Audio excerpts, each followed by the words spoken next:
नमस्कार।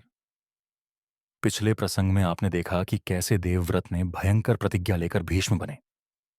राजा शांतनु ने सत्यवती से विवाह किया। कुछ समय पश्चात सत्यवती ने दो पुत्रों को जन्म दिया, चित्रांगद और विचित्रवीर्य।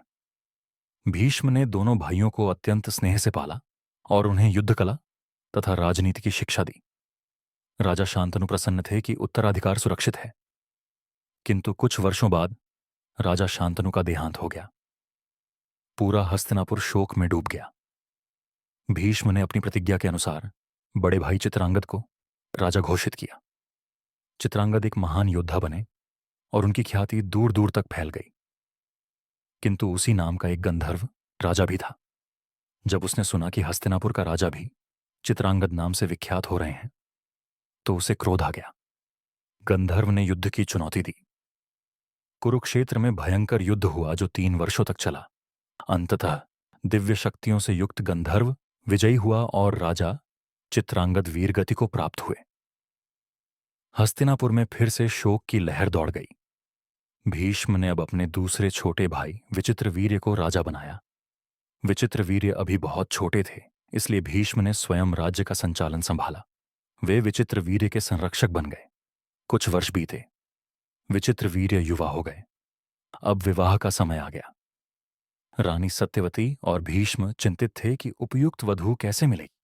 तभी समाचार आया कि काशीराज अपनी 3 पुत्रियों अंबा, अंबिका और अंबालिका के लिए स्वयंवर का आयोजन कर रहे हैं। तीनों राजकुमारियां अत्यंत सुंदर और गुणवती थीं। सत्यवती ने भीष्म से कहा, पुत्र, विचित्रवीर्य अभी युद्ध में उतने निपुण नहीं कि स्वयंवर जीत सकें, किंतु ये राजकुमारियां हमारे कुल के लिए उपयुक्त हैं। क्या आप कुछ कर सकते हैं? भीष्म ने विचार किया। वे जानते थे कि विचित्रवीर्य स्वयंवर में सफल नहीं हो पाएंगे, इसलिए उन्होंने एक साहसिक निर्णय लिया। भीष्म ने कहा, माता, चिंता न करें, मैं काशी जाऊंगा और उन राजकुमारियों को लेकर आऊंगा। भीष्म काशी की ओर प्रस्थान करने लगे। किंतु वे नहीं जानते थे कि यह यात्रा महाभारत में एक नया अध्याय खोलने वाली थी। आगे की कथा में सुनेंगे कैसे भीष्म ने स्वयंवर में तीनों राजकुमारियों का हरण किया और कैसे अंबा ने भीष्म से बदला लेने की प्रतिज्ञा ली। तो सुनते रहिए महाभारत।